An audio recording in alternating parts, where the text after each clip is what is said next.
Hai, Assalamualaikum warahmatullahi wabarakatuh. Saya Nabila Triana, NIM 186220169.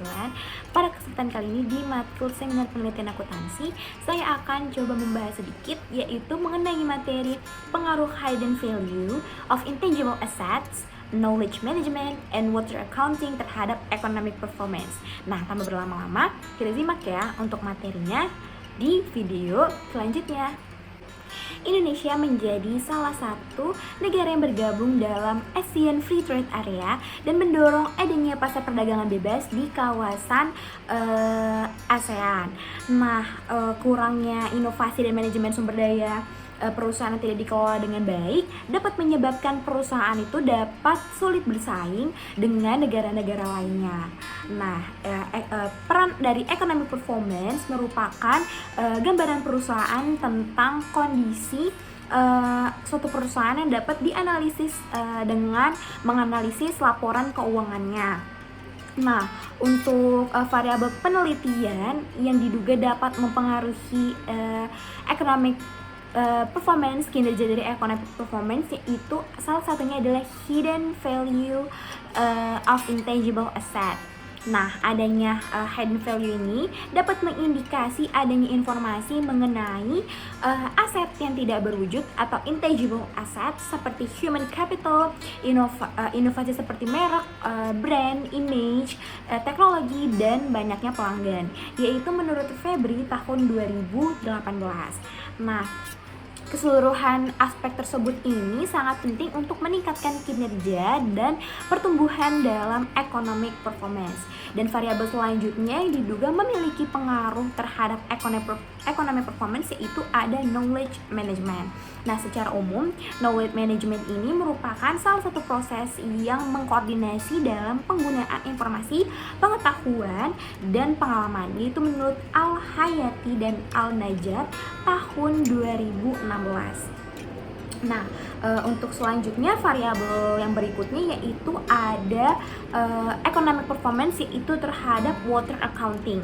Nah, apa sih water accounting itu? Water accounting itu dapat didefinisikan sebagai sistem perusahaan dalam menghitung penggunaan air yang digunakannya dan mencakup masalah-masalah yang terkait dengan penyimpanan air dan untuk mengelola sumber daya air secara efektif, efisien, dan secara menggunakan informasi-informasi yang dapat diakses dan diperlukan. Nah, untuk review dari penjelasan dari berbagai variabel yang dapat mempengaruhi economic performance ini, penulis sudah menjelaskan secara baik dan jelas hubungan-hubungan apa saja, variabel-variabel apa saja yang berhubungan dengan baik dengan kinerja economic performance. Lalu untuk pembahasan selanjutnya yaitu ada telaah literatur dan pengembangan hipotesisnya. Nah, di sini yaitu ada dengan menggunakan teori stewardship atau stewardship theory, yang kedua menggunakan teori legitimasi atau legitimasi teori, lalu yang ketiga menggunakan teori stakeholders atau stakeholders theory, yang keempat menggunakan economic performance, selanjutnya hidden value of intangible assets, selanjutnya knowledge management, dan yang terakhir yaitu water accounting. Kita simak ya pembahasannya di video selanjutnya.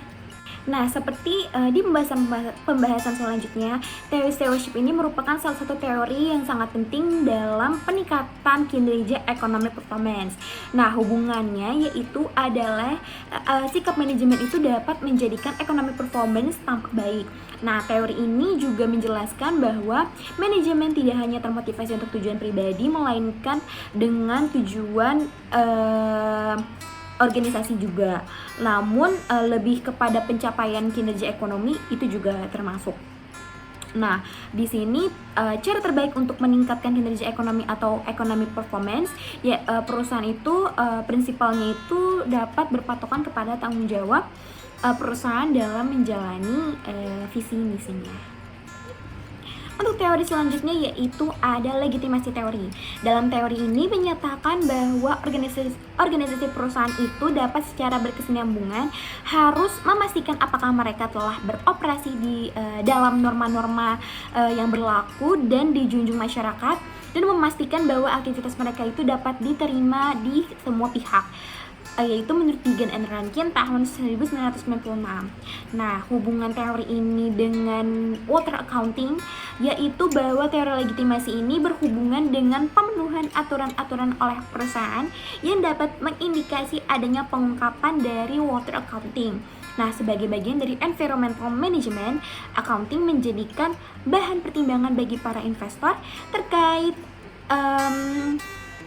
kegiatan investasi yang sedang dilakukan di suatu perusahaan, dan menjadi suatu pertimbangan juga bagi perusahaan yang sudah mengungkapkan sistem manajemen lingkungannya memiliki economic performance yang baik. Untuk selanjutnya yaitu ada stakeholder theory. Nah, di dalam teori ini para stakeholder itu mempunyai hak memperoleh informasi-informasi mengenai aktivitas perusahaan yang dapat mempengaruhi pengambilan keputusan. Nah, para stakeholder ini dapat memilih untuk tidak menggunakan informasi tersebut atau dapat menggunakan informasi tersebut. Yaitu menurut Deegan tahun 2004.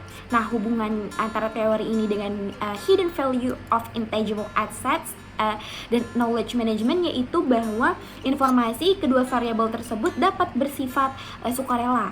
Nah, sehingga berdasarkan stakeholder theory ini adanya nilai tersembunyi dari aset tidak berwujud ini dapat diungkapkan atau tidak tergantung kepentingan dari stakeholder itu sendiri.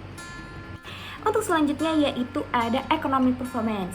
Nah, economic performance ini merupakan gambaran tentang kondisi suatu perusahaan dan termasuk patokan bagi variabel-variabel lainnya. Yaitu economic performance ini dapat dianalisis dengan menggunakan laporan keuangan yang diketahui baik atau tidaknya itu dapat mencerminkan kinerja ekonomi dalam suatu periode tertentu, yaitu menurut Farolagi tahun 2014. Nah, di dalam penelitian ini ukuran kinerja yang digunakan adalah kinerja saham perusahaan yang diukur dengan return saham. Nah, untuk selanjutnya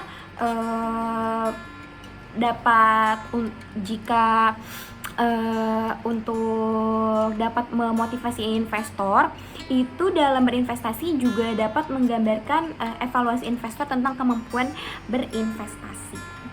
Yang kelima yaitu ada hidden value of intangible asset. Nah, di value ini tuh merupakan nilai tersembunyi dari aset yang tidak berwujud seperti ada human capital, inovasi, teknologi, dan banyaknya pelanggan-pelanggan yang tidak dimasukkan atau belum tersampaikan oleh pihak manajemen ke dalam laporan keuangan. Nah, dikarenakan kesulitan dalam mengidentifikasi maupun pengukurannya. Itu menurut Febri tahun 2018. Nah, hidden value tersebut ini biasanya berasal dari aset yang tidak berwujud yang dihasilkan secara internal oleh perusahaan dan dibuktikan dengan adanya perbedaan yang signifikan antara nilai pasar perusahaan dibandingkan dengan nilai bukunya. Selanjutnya yaitu ada knowledge management. Nah, di knowledge management ini dapat berisi informasi yang siap dan dapat digunakan untuk membuat keputusan suatu perusahaan dan tindakan. Itu menurut Chang and Lin tahun 2015. Ada 3 macam perspektif atau dimensi yang dapat meliputi dari knowledge management ini. Yang pertama ada balance scorecard. Nah, balance scorecard ini dikembangkan oleh Kaplan and Norton tahun 1992 yang dikenal sebagai rumus tradisional untuk knowledge management yang bertujuan untuk mengawasi perkembangan entitas. Nah, di sini ada 4 macam dari balance scorecard. Yang pertama ada financial, ada customer, ada internal business process, yang keempat ada learning and growth. Lalu yang kedua ada Scandia Navigator. Nah, Scandia Navigator ini menunjuk kepada model yang dinamis.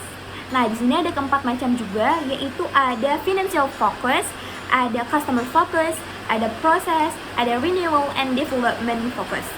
Lalu yang ketiga yaitu ada intangible assets monitor. Nah, di sini aset tidak berwujud ini dapat dijadikan perusahaan dengan cara melakukan investasi aset tidak berwujud untuk menjaga nilai dari aset tidak berwujud seperti entitas. Selanjutnya yaitu ada water accounting. Nah, water accounting ini dapat didefinisikan sebagai sistem perusahaan dalam menghitung penggunaan air dan mencakup dalam masalah yang terkait dengan penyimpanan air. Nah, di sini water accounting perusahaan itu dapat memberikan informasi terkait manajemen pengelolaan air yang dilakukan oleh suatu perusahaan dengan efisiensi dan keefektivitasannya. Review dari penjelasan telaah kajian ini yaitu penulis sudah cukup jelas sebenarnya, tetapi masih ada hubungan-hubungan antara variabel yang satu dengan variabel yang lainnya kurang jelas kurang jelas dijelaskan oleh penulis, kurang dijabarkan. Nah, selanjutnya ada materi dari metode penelitian. Metode penelitian ini terdiri dari ada populasi dan sampel dan variabel-variabel seperti variabel dependent dan independent. Untuk materi selanjutnya yaitu ada metode analisis data. Nah, dalam penelitian yang digunakan yaitu menggunakan data sekunder berupa angka yang mengacu kepada informasi yang telah dikumpulkan dengan sumber-sumber yang telah menggunakan teknik dokumentasi dengan meneliti berbagai macam dokumen. Nah, seperti ada laporan keuangan, laporan tahunan, dan laporan keberlanjutan. Analisis dalam penelitian ini juga menggunakan data panel yang merupakan gabungan antara data deret dengan data deret lintang. Nah, untuk hasil penelitiannya itu teknik pemilihan model regresinya menggunakan yang pertama ada Chow test, yang kedua ada Hausman test, yang ketiga ada Lagrange multiplier, yang keempat adalah kesimpulan dari model regresi dari ketiga uji tersebut. Untuk reviewnya, penulis sudah menjelaskan secara rinci bagaimana cara pengerjaan penelitian dengan menggunakan uji Chow test, uji Hausman test, dan Lagrange multiplier. Sekian dulu pembahasan yang dapat saya sampaikan. Kurang lebihnya mohon maaf. Wassalamualaikum warahmatullahi wabarakatuh.